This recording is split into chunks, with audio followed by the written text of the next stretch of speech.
नमस्कार, आप देख रहे हैं जी न्यूज पर बहस का नंबर 1 शो ताल ठोक के, और मैं हूं आपके साथ अनुराग मिश्रा। देखिए, मजहब के नाम पर बॉयकॉट कैंपेन चलाने वाले और बात बात पर फतवा जारी करने वाली गैंग एक बार फिर एक्टिव हो गई है।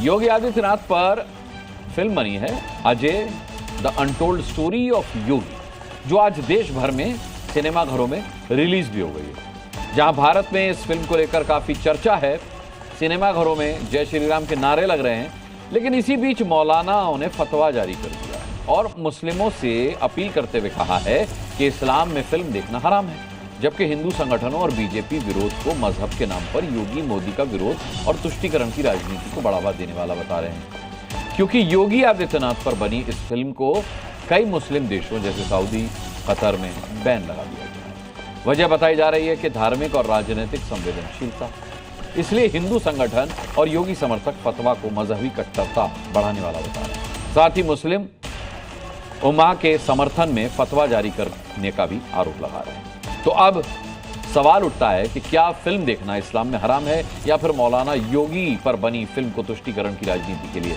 इस्तेमाल कर रहे हैं? क्योंकि योगी या किसी और मुद्दे पर बनी फिल्म देखना किसी भी मजहब में हराम कैसे हो सकता है? तो आज हम इन्हीं तमाम आरोप पर, बयान पर उठाएंगे सवाल, अपने कई खास मेहमानों के साथ उनके जवाब तलाशने की कोशिश करेंगे। लेकिन उससे पहले आपको एक छोटी सी रिपोर्ट दिखाते हैं।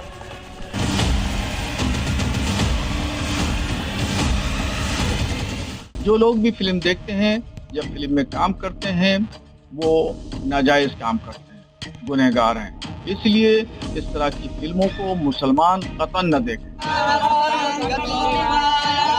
अब फतवे इनके हम फाड़ेंगे।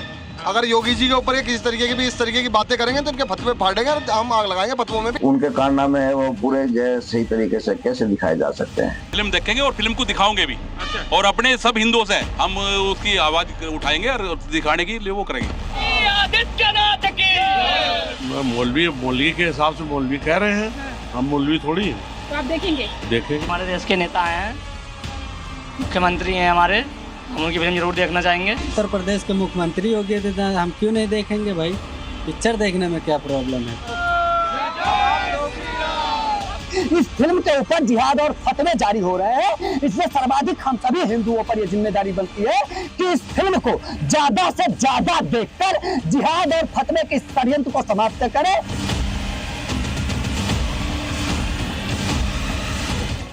आइए इस मुद्दे पर डिबेट करते हैं। पैनल से इंट्रोडक्शन करा देता हूं आपका। राकेश त्रिपाठी, भारतीय जनता पार्टी के प्रवक्ता, हमारे साथ आज डिबेट में जुड़ चुके हैं।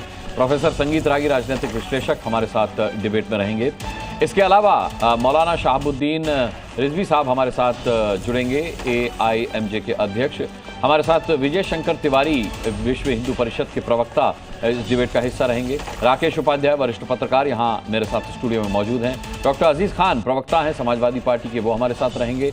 डॉक्टर MH खान, राजनीतिक विश्लेषक हैं, वो हमारे साथ जुड़ चुके हैं। और MIM से नेता शादाब चौहान आज हमारी इस डिबेट का हिस्सा रहेंगे।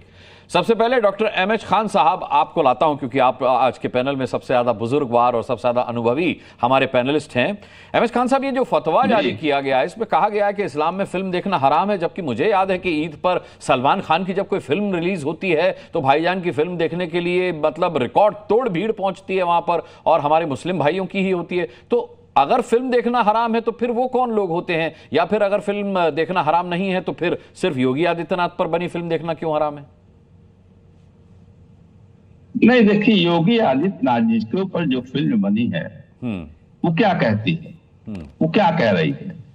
देखिए, योगी आदित्यनाथ जी एक संवैधानिक पद पर बैठे हुए हैं। उनको हिंदू, मुसलमान, सिख, ईसाई सबको बराबर की निगाह से देखना पड़ेगा। अगर संवैधानिक पद पर आदमी व्यक्ति बैठा है तो उसके ऊपर जो फिल्म बन रही है उसमें जहर अगर घोल रहा है कोई, तो ये ठीक नहीं है।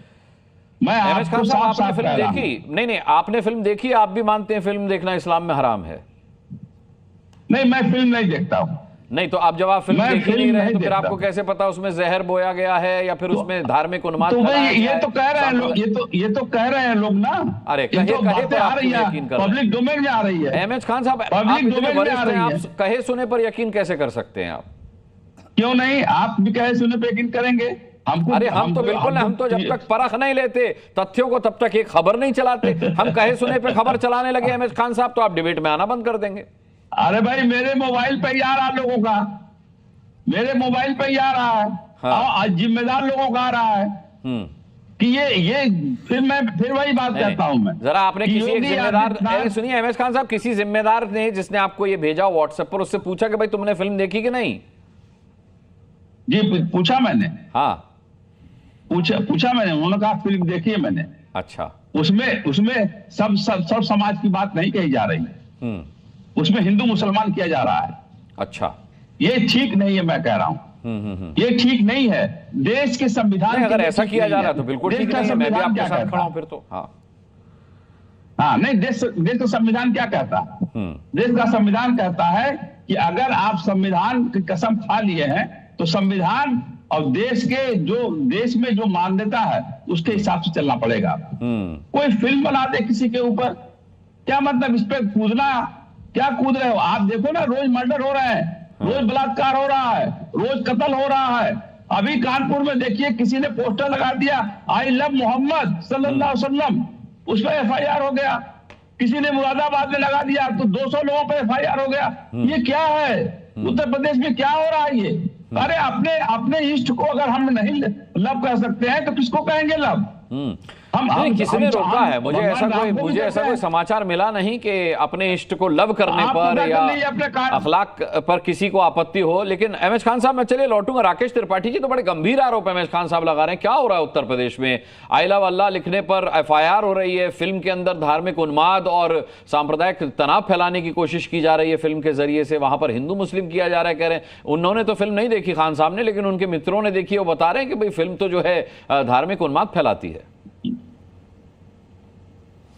अनुराग जी, एक पुरानी कहावत है ना कि गुड़ खाकर गुलगुले से परहेज। ये वो मौलाना जो कैमरे के सामने, टीवी के सामने अपना बयान दे रहे हैं। अरे भाई, वो मौलाना ये कह रहे हैं कि नहीं, अरे मौलाना मैं नहीं हूँ भाई।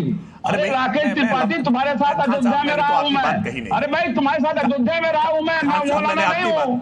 क्यों यार उल्टी सीधी बातें करते हो? अरे खान साहब, मैंने आपको कहा ही नहीं कुछ। अरे मैंने खान साहब फतवा देने वाले मौलानाओं की बात कर रहे हैं। एमएस खान साहब फतवा देने वाले मौलानाओं की बात कर रहे हैं, आपकी बात नहीं कर रहे। शुरू की थी। हाँ खान साहब, इतना नाराज मत होइए, इतना नाराज मत होइए आप। नहीं ठीक है, आप मुझे मौलाना ना कहिए, मैं मौलाना नहीं। इतना नाराज होना आपके लिए नहीं, आपको नहीं कहा। अच्छा, मौलाना होने से आपको इतनी चिढ़ क्यों है? मौलाना होना खराबी है क्या? आप न जाने क्यों अपने आपको मौलाना मान बैठे। ना आप मौलाना है नहीं, आपको कौन कह रहा है? आप तो मुझे कह रहे हैं। नहीं, मैंने तो मौलानाओं के संदर्भ में क्वालिफिकेशन होती है मौलाना। ठीक है, अगर मौलाना नहीं है तो आपत्ति दर्ज की जा सकती है। ठीक है, राकेश त्रिपाठी जी बात पूरी कीजिए। नहीं बिल्कुल ठीक है। नहीं, खान साहब ने भी जरूर ये कहा कि मैं फिल्में नहीं देखता। अच्छी बात है, अपनी व्यक्ति की पसंद हो सकती है, लेकिन साहित्य और सिनेमा ये समाज का आईना होते हैं। साहित्य और सिनेमा में समाज में जो कुछ घट रहा होता है, इनसे प्रेरित होकर के बहुत कुछ उसमें दिखाई पड़ रहा होता है। किसी फिल्म को देख करके आप उसकी आलोचना कर सकते हैं, आप उस फिल्म के बारे में अपनी धारणा व्यक्त कर सकते हैं, लेकिन जिस फिल्म को देखा ही नहीं और बिना देखे, बिना जानकारी किए, केवल व्हाट्सएप पर किसी ने कोई भ्रामक जानकारी भेज दी है और उसके आधार पर आकर के उसके बारे में विश्लेषण करने लगना, मैं मानता हूं ये ठीक नहीं है। आप फिल्म को गुण दोष के आधार पर, उसके कथानक के आधार पर, उसके अभिनय के आधार पर आपको आपत्ति है, आलोचना करनी है तो बिल्कुल आलोचना कर सकते हैं। आपका लोकतांत्रिक अधिकार है। मैंने देखी नहीं, मैंने देखी नहीं है। मैंने ये पुस्तक पढ़ी है, मैंने ये पुस्तक पढ़ी है जिस पुस्तक पर आधारित, जिस पुस्तक पर आधारित ये फिल्म बनी है। मैंने योगी आदित्यनाथ जी के जीवन चरित्र को बहुत नजदीक से देखा, समझा, जाना है। अब खान साहब ये अच्छी बात, कमाल हो गया भाई, अरे खान साहब ये अच्छी बात नहीं होती, मैं आपको सुन रहा था। आप बीच में ऐसे बोलेंगे तो दर्शक नहीं सुन पाएंगे। अरे जैसे आपने फिल्म नहीं देखी खान साहब और आप कह रहे हैं कि इसमें धार्मिक उन्माद फैलाया गया, हिंदू मुसलमान किया गया है। उन्होंने कम से कम किताब तो पढ़ी है जिस पर आधारित है ये फिल्म। हालांकि मैं मानता हूं कि किताब का फिल्म बन जाने में बहुत कुछ बदल जाता है, लेकिन फिर भी राकेश त्रिपाठी जी, चलिए मैं लौटता हूं आपके साथ। शहाबुद्दीन बरेलवी हमारे साथ जुड़ गए हैं और कुछ ही समय के लिए हमारे साथ जुड़े हैं। शहाबुद्दीन बरेलवी साहब, सवाल यह कि जब जोधा अकबर रिलीज होती है तब कोई आपत्ति नहीं करता, जब पद्मावत रिलीज होती है तब कोई आपत्ति नहीं करता, तब कोई फतवा जारी नहीं करता। इस फिल्म पर फतवा क्यों जारी किया गया है? और लॉजिक देखिए, उदाहरण यह दिया गया है, कहा यह गया है कि इस्लाम में फिल्म देखना हराम है, इसलिए ना देखी जाए। देखिए मोहतरम, शरीयत का हुक्म आज से नहीं है, बल्कि 1500 साल से शरीयत का हुक्म है। जब से कुरान शरीफ नाजिल हुआ पैगम्बर इस्लाम सल्लल्लाहु ताला अलैहि वसल्लम पर, और अहादीस मुबारका हैं पैगम्बर इस्लाम के कौल फरमान, तो तब से ये हुक्म है। ये आज का हुक्म नहीं है, हर एक मुसलमान के लिए लागू होता है। और खास तौर पर मैंने शहाबुद्दीन बरेलवी साहब, मैंने तो किसी मुसलमान से सुना था, अब मुझे पता नहीं सही है या गलत है, कि मोबाइल का इस्तेमाल भी हराम है, टीवी डिबेट में बैठना भी हराम है, और ये जो आप बैठने के बाद टचअप करते हैं ये भी हराम है।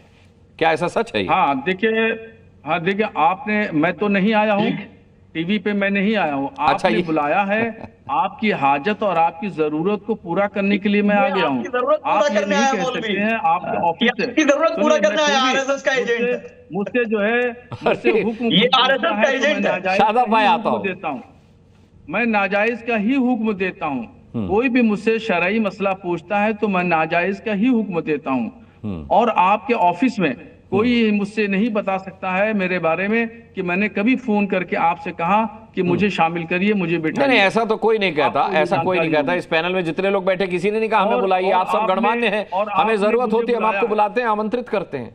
देखिए आपने मुझे बुलाया है, आपने मुझे बुलाया तो यहाँ हाजत और जरूरत पेश आई। हाजत, किसकी हाजत पूरी करने आया है ये? शादाब भाई, आराम से शादाब भाई। अच्छा रुकिए शहाबुद्दीन बरेलवी साहब, तो योगी जी अगर निवेदन करेंगे, जैसे हमने आपको डिबेट में बुलाया है, अगर योगी जी की तरफ से या सरकार की तरफ से या फिल्म मेकर्स की तरफ से ऐसा कुछ इनविटेशन आता है कि भाई बरेलवी साहब आइए एमएच खान साहब को लेकर के, तो आप जाएंगे फिल्म देखने? फिर देखिए, कोई चीज जो नाजायज है वो नाजायज रहे, चाहे कोई आलिम करे या आम आदमी करे या रिक्शा चलाने वाला करे।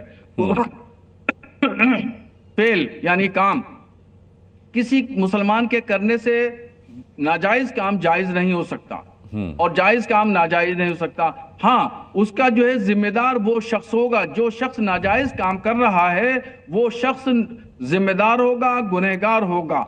मान लीजिए मैं हूं, मैं टीवी पे आना और फोटो खिंचाना, ये तमाम चीजों को नाजायज समझता हूं, मैं आ गया हूं तो इसका मैं गुनहगार हूंगा। मैं आपकी बुलावे पे आ गया हूं, मैं गुनहगार हूंगा। मगर इस्लाम की नजर में, इस्लाम में कोई वहां पर कोई कदगन, कोई तानो तशनी या कोई हर्फ जनी वहां नहीं की जा सकती। अच्छा शहाबुद्दीन बरेलवी साहब, ये जो ईद पर भाईजान की सलमान खान की फिल्म देखने के लिए टूटते हैं हमारे मुस्लिम भाई, तो मतलब ये इस्लाम को नहीं मानते या फिर ये भी गुनहगार हैं इस्लाम के? देखिए, इस्लाम ने शराब को हराम करार दिया है। हाँ। और अगर कोई मुसलमान शराब पीता है तो वो गुनहगार है, नाजायज काम कर रहा है, गुनाह है, खुदा के यहाँ उसको जवाबदेह होना पड़ेगा। मगर इस्लाम इसका मुजरिम नहीं है। मैंने सलमान खान की फिल्म पे सवाल, अरे मेरा सवाल शराब पर नहीं है, सलमान खान पर है।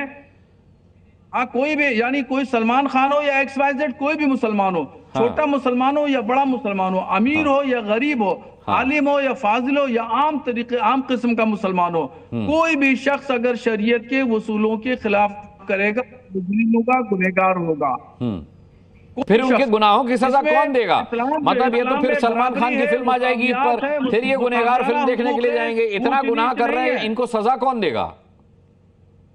सजा खुदा क्या मिलेगी? गुनहगार है। शरीयत में तमाम चीजें वाज़े और स्पष्ट अंदाज में लिखी गई हैं, बताई गई हैं। ऐसा नहीं है कि मैं योगी आदित्यनाथ की फिल्म के बारे में बात कर रहा हूं, मैंने बात जर्नल की है। तो फिर ये ईद पर फतवा क्यों नहीं आता? अच्छा बरेलवी साहब, फिर आपके हिसाब से ईद पर भी तो फतवा आना चाहिए कि सलमान खान की नई फिल्म आ रही है, इसे देखने ना जाएं क्योंकि इस्लाम में फिल्म देखना हराम है। ऐसा कोई फतवा तब तो आता नहीं है। नहीं, देखिए, फतवे की बात ये शरीयत में वाज़े, कोई बार बार कदम कदम पर फतवा नहीं बताया जाएगा। शरीयत की बात लाउडस्पीकर लेकर के चौराहों पे खड़े होकर के नहीं कहा जाएगा। रोजाना मस्जिद के इमाम हज़रात बताते रहते हैं। मैं आ रहा हूँ, मैं एमएच खान साहब आ रहा हूँ, मौजूद है। ठीक है शादाब भाई, आपको भी लाऊंगा इस डिबेट में। शहाबुद्दीन बरेलवी साहब, आप इस्लाम की इतनी अच्छी अच्छी बातें बता रहे हैं, लेकिन फिर भी जो है शादाब चौहान कह रहे हैं कि आप बीजेपी के एजेंट हैं। कौन कह रहा है? शादाब चौहान, MIM से लीडर। अच्छा, मैं उनके लिए कुरान शरीफ की आयत पढ़ रहा हूं, लानतुल्लाहि अलल काज़िबीन। शादाब पर अल्लाह ताला की लानत हो, लानत हो, लानत हो। शादाब भाई, ये RSS के दलाल हमको लानत भेजेंगे। जो बीजेपी और आरएसएस के एजेंट बनकर काम करते हैं, ये आरएसएस के दलाल लानत भेजेंगे हमको। कमाल की बात है। ये बीजेपी का एजेंडा फैलाने के लिए खाली मुख्यमंत्री की फिल्म का प्रचारक है ये मौलवी आरएसएस का दलाल है, प्रचारक है। फिल्म का प्रचार करने के लिए बैठा है ये। इसका समाज से कोई लेना देना नहीं है। ये मुसलमानों का प्रतिनिधित्व नहीं करते हैं, ये मुसलमानों का प्रतिनिधित्व नहीं करते हैं, न इस्लाम के ठेकेदार हैं, इनको इस्लाम की जानकारी ही नहीं है। ये सिर्फ समाज को बदनाम करने के लिए दाढ़ी और टोपी का सौदा करने के लिए टीवी पर आकर के बैठते हैं। इनको जानकारी नहीं है। आप किसकी तरफ से बैठे हैं? आप किसका प्रतिनिधित्व कर रहे हैं? अरे आप मस्जिद में जाकर के नमाज पढ़िए, अपना काम करिए। क्या इल्जाम लगा सकता है? करार दे रहे हैं टीवी पे बैठना, और आप टीवी पर न रहे। आप टीवी पर क्यों आ रहे हैं? टीवी पे बैठना हराम है। आपको हराम की समझ ही नहीं पता है। दोनों ही बड़े सभ्य और सुसंस्कृत मेहमान हैं हमारे। ऐसे पोल पट्टी मत खोलिए भाई। मैं अच्छा शहाबुद्दीन बरेलवी साहब, मैं शादाब भाई आता हूं आपके पास। शहाबुद्दीन बरेलवी साहब, डॉक्टर अहमद खान भी कुछ कहना चाह रहे हैं आपसे, वो भी सुन लीजिए। अहमद खान साहब बोलिए। नहीं, मैं मौलाना शहाबुद्दीन साहब को ठीक से जानता हूं, और वो टीवी पर आ गए हैं, ये गलत है। इनको टीवी पर नहीं आना चाहिए, इनको अपनी बात लिख पढ़ के देना चाहिए। टीवी पे आना ही हराम है। क्यों नहीं हराम है? हम लोग तो पॉलिटिकल आदमी हैं, हम मौलाना नहीं हैं। हम मौलाना नहीं है तो हमारे पर वो चीजें लागू नहीं होती है। मौलाना शहाबुद्दीन के ऊपर लागू होती है कि टीवी पर ना आए। ये क्यों टीवी पर आ रहे हैं? ये क्यों चेहरा दिखा रहे हैं अपना बैठ करके? ये काम नहीं है मौलाना का, ये काम मौलाना का नहीं है। मैं इनको टीवी पर देखकर मैं इनको कंडम करता हूँ कि आप मुसलमानों का रहनुमा आप नहीं रहे। अब आप जो है किसी पार्टी किसी रहनुमाई कर रहे हैं। आपको शर्म आने चाहिए शहाबुद्दीन साहब। आप टीवी में बैठ के इस तरह की बातें कर रहे हैं, आपकी बात कोई नहीं सुनेगा। बीजेपी का एजेंट है ये। शहाबुद्दीन साहब क्या कहना चाहेंगे? आपके ही दो भाई आपके खिलाफ हैं। टोपी दाढ़ी का सौदा ये हमको जानते हैं ठीक से। सुनिए अब सुनिए शहाबुद्दीन बरेलवी साहब को सुनिए। एक जवाब दे रहा हूं। इन सब लोगों को मेरा एक जवाब है, जवाबे जाहिला बाशत खामोशी। जाहिलों का कोई जवाब नहीं होता है, उस पर खामोशी ही जवाब है। ये सब जाहिल लोग बैठे हैं। खामोश, जाहिल खामोश। जवाब है जाहिला बाशत खामोशी। हाँ अहमद खान साहब वरिष्ठ हैं, इसलिए मैं उनको बोलने की छूट दे रहा हूँ। तुम खामोश, जाहिल कहोगे, खुद कर रहा है ना। मुसलमान को जाहिल कहोगे, शर्म नहीं आती आपको? अब जाहिल कहोगे, जाहिल तुम खुद हो। खामोशी, तो जाहिलों का जवाब ये है कि खामोश रहो, इनका कोई जवाब मत दो। ये गलत बात कर रहे हैं शहाबुद्दीन साहब। शहाबुद्दीन साहब ने आज इस्लाम की तौहीन की है। इनको जाकर तौबा करना चाहिए, दोबारा कलमा पढ़ना चाहिए। इनका तो सारा निकाह का सब टूट गया, इनका कुछ नहीं बचा, ये इस्लाम से खारिज हो गए। अच्छा मैं सुन नहीं पाया शहाबुद्दीन बरेलवी साहब का क्या टूट गया। अच्छा शहाबुद्दीन बरेलवी साहब कुछ कहना चाहेंगे? 15 मिनट के लिए जुड़े थे, आप लोगों ने घेर लिया उनको, बताइए। मैंने तो देखो, एक बुजुर्ग हैं, एक बहुत बड़े फलसफी बुजुर्ग हैं शेख सादी, उनका मैंने मकूला सुना दिया, जवाबे जाहिला बाशत खामोशी। जाहिलों का जवाब नहीं दिया जाता, खामोशी इख्तियार की जाती है। इसलिए मैंने खामोशी इख्तियार की है, और किसी जाहिलों का जवाब देना मैंने मुनासिब नहीं समझा। टीवी पर क्यों आए? जाहिल तुम हो। टीवी पर क्यों आए? जाहिल तुम हो, सबसे बड़ा जाहिल तुम हो। जवाबे जाहिला बाशत खामोशी, जवाबे जाहिला बाशत खामोशी, जवाबे जाहिला बाशत खामोशी। लक़द मन्नल्लाहु तआला सल्लल्लाहु तआला अलैहि वसल्लम। चलिए ठीक है। अब बाकी पैनलिस्ट इतना एंजॉय कर रहे हैं कि अगर उनकी बारी नहीं भी आई तो आज वो शिकायत नहीं करेंगे मुझसे। लानतुल्लाहि अलल काज़िबीन, लानतुल्लाहि अलल काज़िबीन। क्या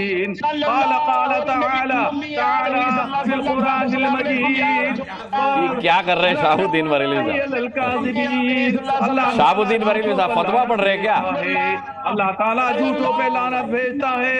और शेख सादी कहते हैं जवाब जाहिला बाशद खामोशी, जवाब जाहिला बाशद खामोशी।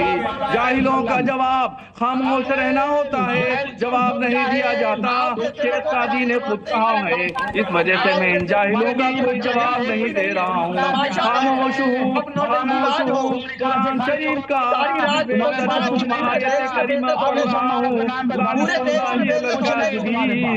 झूठों पर लानत हो। ऐसा लग रहा है कि रेडियो की ट्यूनिंग बिगड़ गई है, ऐसा लग रहा है, कुछ समझ में नहीं आ रहा। ठीक है, सबसे ज्यादा अच्छा ठीक है, अब शांत हो जाइए, थोड़ा शांत हो जाइए। ठीक है शहाबुद्दीन साहब, अगर आपके पास समय हो तो जुड़े रहिएगा। मुझे कहा गया था कि आप 15 मिनट के लिए हैं, अगर आप हमारे साथ जुड़े रहेंगे तो बड़ा टाइम, मुझे मेरा टाइम हो रहा है। अच्छा ठीक है, बहुत बहुत धन्यवाद शहाबुद्दीन साहब। डर के मारे भागेगा ये डर है, इसको भागेगा ये तो। अच्छा ठीक है। प्रोफेसर संगीत रागी, सबसे ज्यादा एंजॉय आपने किया, प्रोफेसर संगीत रागी। अनुराग, मुझे ये नहीं समझ में आ रहा था कि इनमें कौन, इस प्रतियोगिता में कौन जीतेगा। और एक कहावत थी, एक आदमी बैठा हुआ था सामने खड़ा, और मेरी और आपकी भूमिका वैसी ही दिख रही थी। जब भी वो नीचे जाता था तो कहता था दांत तोड़ दो, तो दूसरा जाए नीचे तब भी कहता था दांत तोड़ दो। तो फिर उससे पूछा गया है, भाई आप बताइए आप किसकी तरफ हैं? तो कहा कि मैं किसी की तरफ नहीं हूं, मैं तो दांतों का डॉक्टर हूं, जिसका भी दांत टूटे मुझे उससे फर्क नहीं पड़ता है। अब आते हैं मुद्दे पर जी। तो ये अच्छी बात नहीं है कि टेलीविजन पे इस प्रकार की भाषा का प्रयोग कोई भी करे, चाहे वो खान साहब वरिष्ठ व्यक्ति हैं और वो भी करें। महत्वपूर्ण बात यह है कि क्या फिल्म को देखने या न देखने के लिए क्या इस्लाम में इस प्रकार की व्यवस्था है या नहीं है। आप इससे सोच सकते हैं कि इस्लाम का जन्म कब होता है, जब सेकंड खलीफा जो हैं उनके बाद जो है वो कुरान आता है, और प्रोफेट मोहम्मद साहब के समय इस्लाम का जन्म होता है, कुरान बाद होता है। इसमें कोई बात नहीं, ये डिबेट ही नहीं है। तो इस पर नहीं है मुस्कान जी। एमएच खान साहब कुछ कह रहे हैं। रागी जी 1 मिनट रुकिए जरा। एमएच खान साहब क्या कह रहे हैं? हिस्ट्री है, इसी पे डिबेट करना है आपको है। अगर इस पर डिबेट करना है तो मैं तैयार हूँ। इस्लाम कब आया, कब कुरान आया, इस पर डिबेट करना है तो मैं तैयार हूँ। नहीं, अरे वो संगीत रागी अपना रेफरेंस दे रहे हैं। डिबेट योगी जी पर बनी फिल्म पर जारी हुए फतवे पर है और उसी पर रहेंगे सर। रागी साहब ठीक है, एमएच खान साहब लौटता हूं। रागी साहब कहां ले जा रहे हैं? हाँ नहीं, रागी साहब रेफरेंस लेकर मुद्दे पर ही आ रहे हैं। नहीं, रेफरेंस नहीं है ये इस्लाम कब आया, कुरान कब आया, ये रेफरेंस है। आप देखिए हदीस है, कुरान है, उसको बोलिए तो समझ में आता है। इस्लाम कब आया, कब नहीं आया, इस पे क्या मतलब है भाई? ये आपका डिबेट का चैप्टर नहीं है, चैप्टर है पिक्चर का, उस पे बोलिए आप। मुझे पता है कि आपको अच्छी नहीं लग रही बात ये, इसलिए कि ये सर्वधर्म समभाव वाली बात है। ये मैं सर्वधर्म समभाव की बात करता हूं, सारे धर्म अच्छे हैं। अच्छा ठीक है, अब रागी जी को आपने डायरेक्ट कर दिया। अब रागी जी को मैं अपनी बात करूं अब। हाँ रागी जी करिए। देखिए, पहली बात तो सर्वधर्म समभाव नाम की कोई चीज नहीं है दुनिया में। इस्लाम एक धर्म नहीं है, इस्लाम एक मत है, इस्लाम एक संप्रदाय है। मतों का जिंदा रहना या न रहना इस पर निर्भर करता है कि उसके फॉलोअर हैं या नहीं है। इसलिए मत लोग देखते होंगे कि वो अपने आप को द्विगुणित करने के लिए काम करते हैं, बढ़ाने के लिए, संख्या बढ़ाने के लिए काम करते हैं। धर्म कभी संख्या बढ़ाने की बात नहीं करती है, ठीक है, क्योंकि ये सृष्टि का शाश्वत मूल्य होता है, वही धर्म है। इस्लाम शाश्वत मूल्य की बात नहीं करता, इस्लाम एक मत है, इस्लाम एक संप्रदाय है। दूसरी बात मैं इसलिए जिक्र कर रहा था कि भाई कुरान या हदीस मत करिए, चैनल में बैठ के गलत बयानी मत करिए। इस्लाम क्या है आपको पता ही नहीं है। इस्लाम ऐसा धर्म है जो सबको लेके चलने वाला धर्म है। ताइफ, आपने नाम सुना है? ताइफ में हुजूर सल्लल्लाहु अलैहि वसल्लम तबलीग करने गए थे, वहां लोगों ने ईंटे पत्थर से मारे। आपने कहा, जिब्रील अमीन आ गए, उन्होंने कहा कि कहिए तो अभी दोनों पहाड़ों के बीच में दबा के इन लोगों को मार दें। हुजूर सल्लल्लाहु अलैहि वसल्लम ने कहा नहीं, ये काम मेरा नहीं है, मैं तो सबके लिए बन के रहमत आया हूँ। तो ये आज नहीं कल इनका दिमाग खुल जाएगा। खान साहब बात पूरी कर लेते हैं, नहीं तो हम डिबेट से भटक जाएंगे। करना ठीक नहीं है। ठीक है, मेरे को मैं एजाज खान साहब इसके बाद आपके पास आ रहा हूँ। ठीक है, बोलिए प्रोफेसर संगीतरा की बात खत्म कीजिए। मेरा सिर्फ इतना कहना है कि हलाल या हराम ये सारी चीजें का विश्लेषण जो है, जो चीजें आज आई हैं, आज के जमाने की है, उसके बारे में उस समय आज से 1400 साल पहले कहीं उसकी जिसे कहते हैं कहीं वो दृष्टिबोध भी नहीं था उस समय। तो उस पर इस प्रकार से उस पर जिक्र करना मुझे लगता है कि अपने आप में बेकार की बातें हैं। दूसरी बात, आज भी आपने देखा होगा कि हलाल और हराम जब होता है तो उसमें आज तो लिपस्टिक भी हराम है, शर्ट भी हराम है, हलाल है, ये सब चीजें आज के उस समय मेडिसिन को लेकर के, हॉस्पिटल को लेकर के, जिसके बारे में कोई दृष्टिबोध नहीं थी। मुझे लगता है कि ये मौलाना लोग जो हैं वो अनावश्यक जाकर के उन चीजों पर टिप्पणी करते हैं जिनके बारे में कोई लेना देना नहीं है। आज के आधुनिक युग में उनकी कोई प्रासंगिकता नहीं है। मैं समझ गया। इसलिए कोई टेलीविजन देखे या न देखे, फिल्म देखे या न देखे, इससे कोई फर्क नहीं पड़ता है। कोई फर्क नहीं पड़ता। ठीक है, ठीक है, मैं प्रोफेसर संगीतरा जी मैं लौटता हूं आपके पास।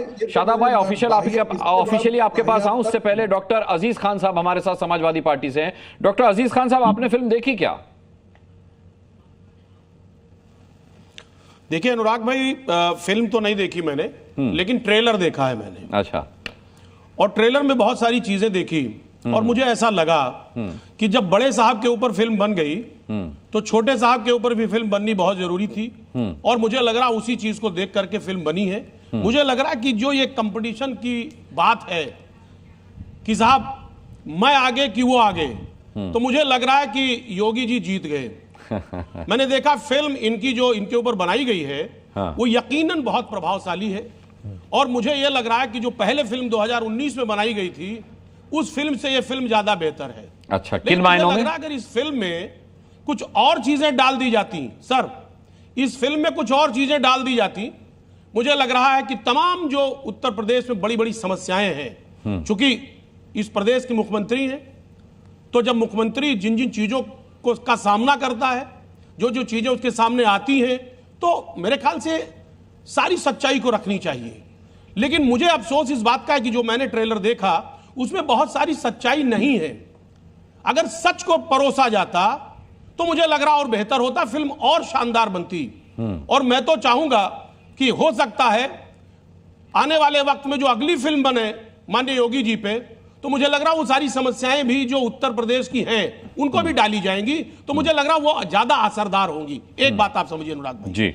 दूसरी बात मैं आपको बताऊं कि देखिए जो हालात हैं कंपटीशन की, और दूसरी बात आज फिल्मों का जो दौर चल रहा है, अपनी बात को फिल्मों के माध्यम से स्वयंभू जैसे वो कहते हैं स्वयंभू खुद विश्वगुरु, उसी तरह तमाम तरीके की चीजों को कहीं ना कहीं प्रोपेगेंडा के तौर पे प्रचार प्रसार किया जा रहा है। देखिए अभी कुछ से पहले कुछ फिल्में और आई। नहीं अजीज खान साहब, ये फिल्म बीजेपी ने थोड़ी बनवाई है। फाइल आई इस फिल्म से पहले एक किताब लिखी गई और किताब पर एक डायरेक्टर प्रोड्यूसर ने फिल्म बनाई।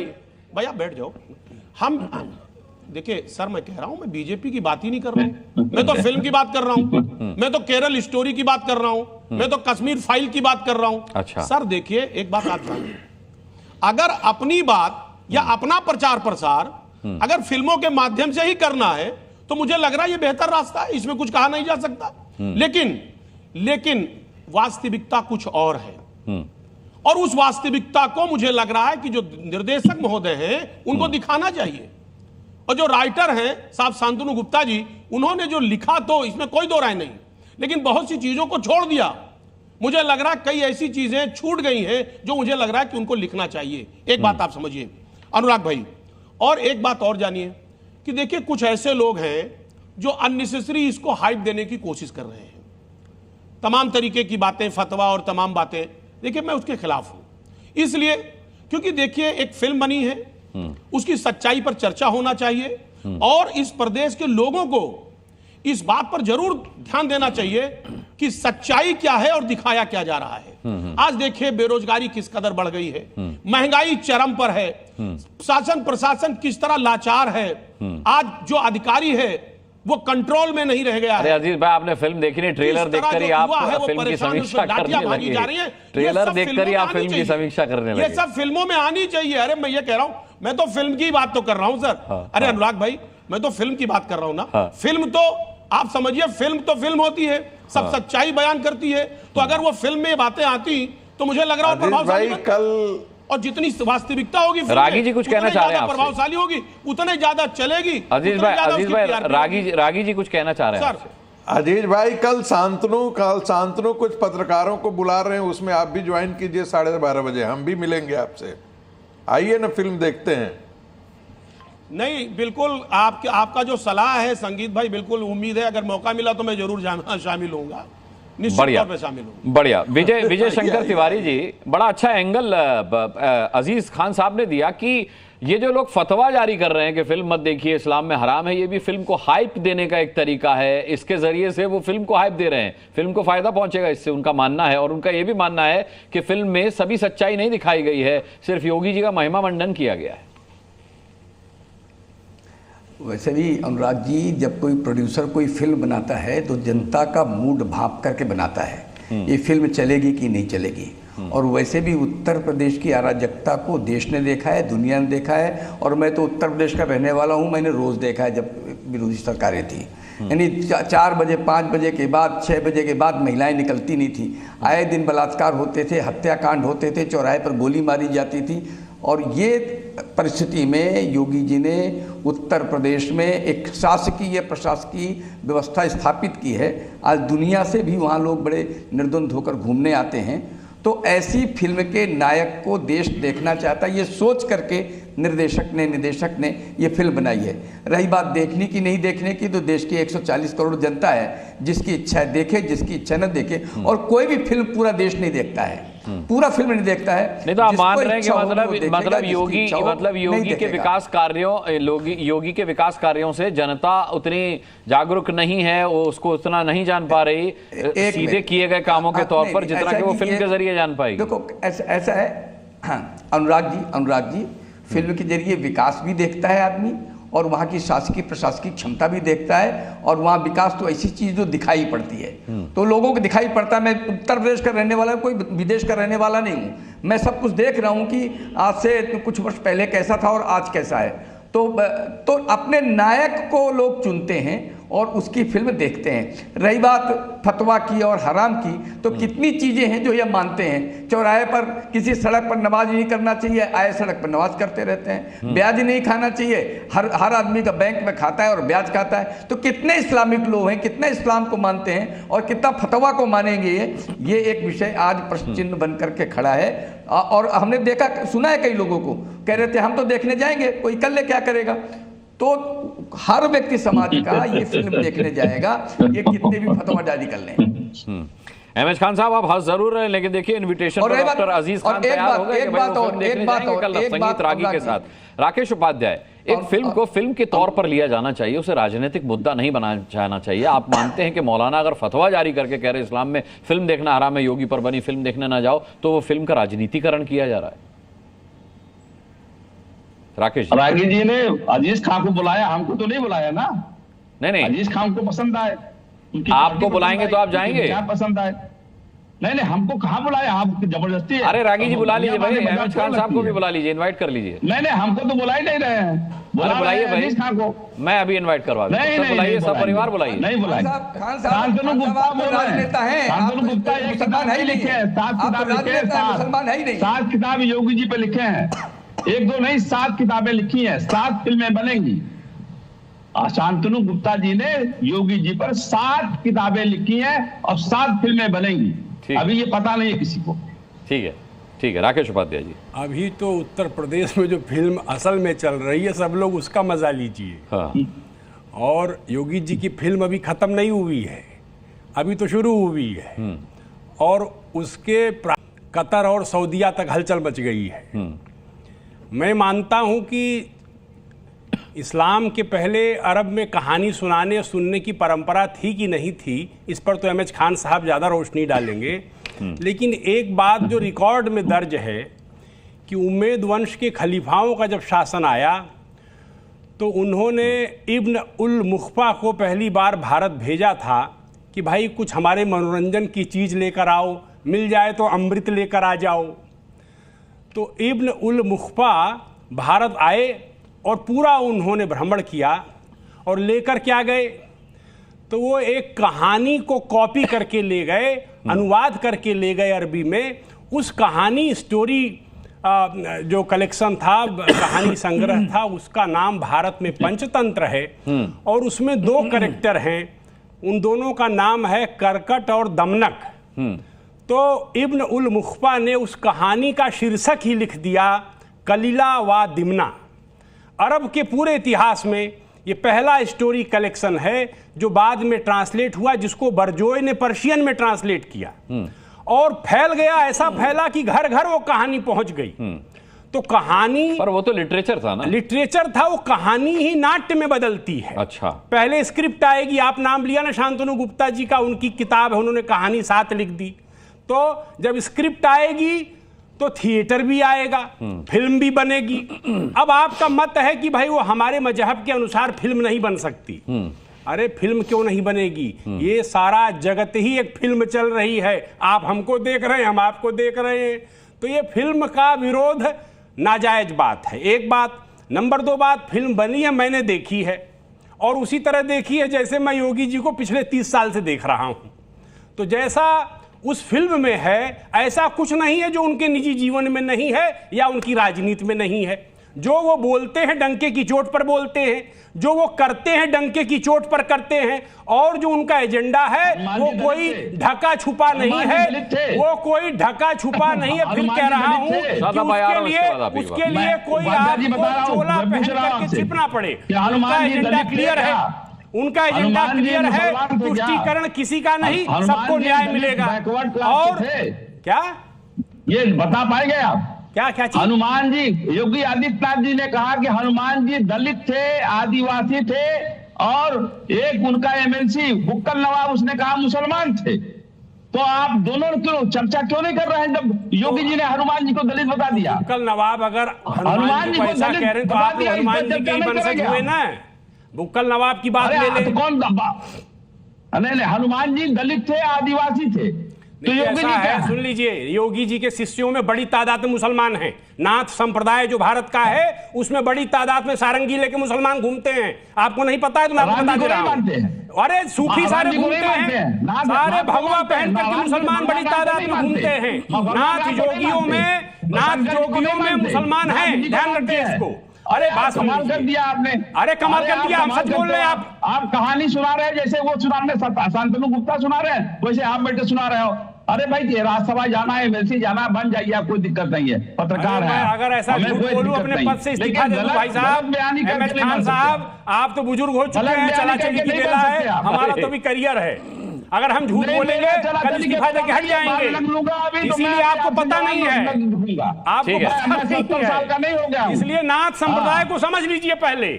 नाथ संप्रदाय भारत की सब जातियों में फैला हुआ है, भारत की सब जनजातियों में फैला हुआ है।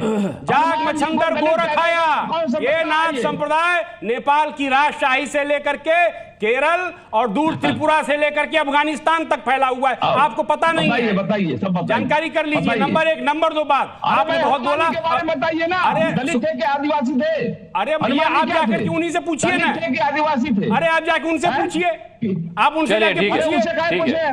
ठीक है, मैं लौटता हूं। मोहम्मद साहब किस जनजाति के थे? मोहम्मद साहब किस जनजाति के थे? मोहम्मद साहब किस ट्राइब के थे? बताइए ना। मोहम्मद साहब सैयद थे। क्या? सैयद समाज के थे। सैयद समाज भारत में है कि नहीं है? हाँ है। हाँ तो सैयद साहब, लेकिन हनुमान जी को मैं दलित नहीं मानता हूँ, हनुमान जी को मैं आदिवासी नहीं मानता। अरे आप ये सब हनुमान जी चर्चा क्यों कर रहे हैं? अभी इस्लाम पे चर्चा हो रही थी तो आपको दिक्कत हो गई। अभी इस्लाम पे चर्चा हो रही थी, आपको दिक्कत हो गई। आप भगवान के बारे में कुछ नहीं कहेंगे। अरे हम कह रहे हैं फिल्म पर। अच्छा चलिए ठीक है एमएस खान साहब, ये आप अनावश्यक डिबेट के लिए जा रहे हैं। हनुमान जी पर चर्चा आप ही ने शुरू की है, आप ही ने शुरू जो है अभी हम इस्लाम फिल्म हनुमान जी पे नहीं है, योगी जी पर है। फिल्म हनुमान जी पे नहीं है, योगी जी पर है। शादाब चौहान को लाते हैं। ठीक है, शांत हो जाइए। शादाब चौहान, इस्लाम पर कुछ टिप्पणी करेंगे। समय का भी ध्यान रखना है मुझे। शादाब भाई अभी ऑफिशियली नहीं आए डिबेट में। शादाब भाई बोलिए, शादाब भाई बोलिए। देखिए, क्या फिल्म बनी है, कौन देखता है कौन नहीं देखता, ये तो जनता का फैसला है। और अगर फिल्म बहुत ज्यादा अच्छी बनाई है शांतनु गुप्ता ने, हमें तो जानकारी नहीं है, तो उन्हें इसको YouTube पे डाल देना चाहिए या फ्री कर देना चाहिए, जिससे कि सब लोग देख ले। अगर देश के लिए, प्रदेश के लिए बहुत जरूरी फिल्म है। ये तो हो गया फिल्म का विषय, क्योंकि ना हम इसके समर्थक है ना विरोधी है। जिसको देखना है, अभिव्यक्ति की आजादी है। और जो लोग इस तरह की बात करते हैं, विरोध करना, ये सब करना, ये कहीं ना कहीं किसी के एजेंडे में शामिल रहते हैं। इसीलिए हम लोगों ने शहाबुद्दीन रिजवी को कहा कि आप मुसलमानों के ठेकेदार नहीं है, और हम सभी मुसलमान आपके इस आइडिया को रिजेक्ट करते हैं। आप हमेशा कूद के आ जाते हैं विवाद उत्पन्न करने के लिए।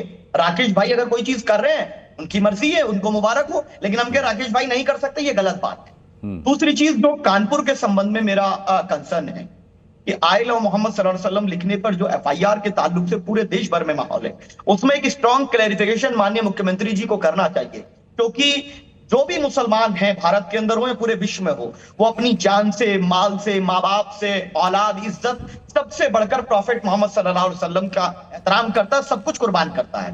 तो ये सब चीजें नहीं होनी चाहिए, क्योंकि शासन और प्रशासन की तरफ से अगर ये संदेश जाएगा, कार्रवाई होगी, तो ये बहुत गलत संदेश जाएगा। जैसे कि दूसरे धार्मिक त्योहार है, उसमें भी हमारे कुछ लोग रास्ता भटक जाते हैं। अगर कोई अनहोनी नहीं हुई है तो कार्रवाई करना, मुकदमा करना धार्मिक त्योहारों पे इस प्रकार का नहीं होना चाहिए। ये भारत तो खूबसूरत है, सबका है। हम राकेश भाई से यही कह रहे हैं कि फिल्म बनाइए, देखिए, कुछ भी करिए, लेकिन जो मूल आस्था का केंद्र है, चाहे वो हिंदू आस्था हो, सिखों की आस्था हो या मुसलमानों की आस्था हो, उसको लेकर के थोड़ा सा आपको पॉजिटिव होना पड़ेगा, सबका सम्मान करना पड़ेगा। और मुख्यमंत्री जी को स्पष्ट करना पड़ेगा कि प्रॉफिट मोहम्मद सल्लल्लाहु अलैहि वसल्लम की वजह से किसी पर FIR नहीं हुई और हम लोग उनकी रिस्पेक्ट करते हैं। ठीक है, राकेश जी, एक आखिरी कमेंट आपका।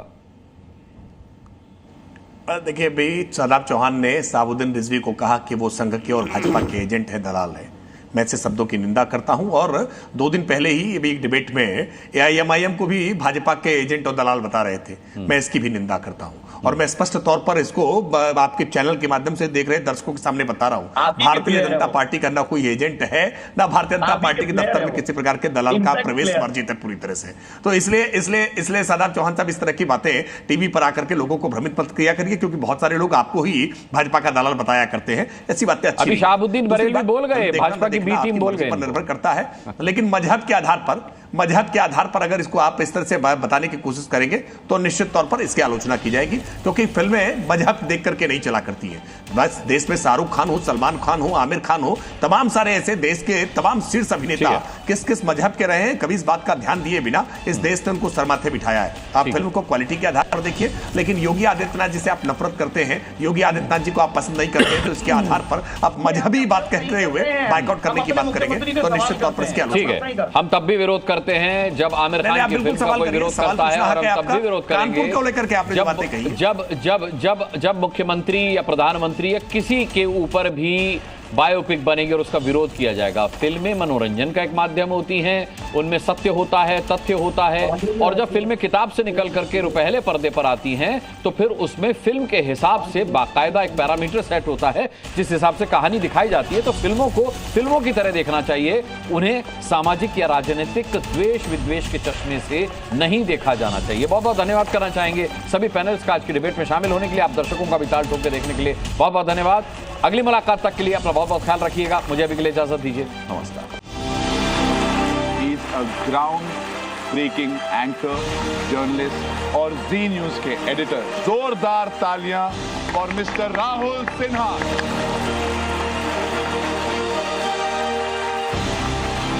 मैं आपको बताना चाहता हूं कि आज की परीक्षा में जो परिणाम होगा वो इनके हाथों में है। एक अच्छा और बेहतरीन रिपोर्टर वही होता है जो लोगों से कनेक्ट कर पाए। देखिएगा तभी जानिएगा। एंटरटेनमेंट की खबरें जिस तरीके से टीवी पे दिखाई जाती हैं, लगभग उसी तरीके की भाषा और प्रेजेंटेशन आपका था। बमुलिया की जो वुमनिया है वो कितनी इंस्पायरिंग है। आप सब लोग एक से बढ़कर एक हैं।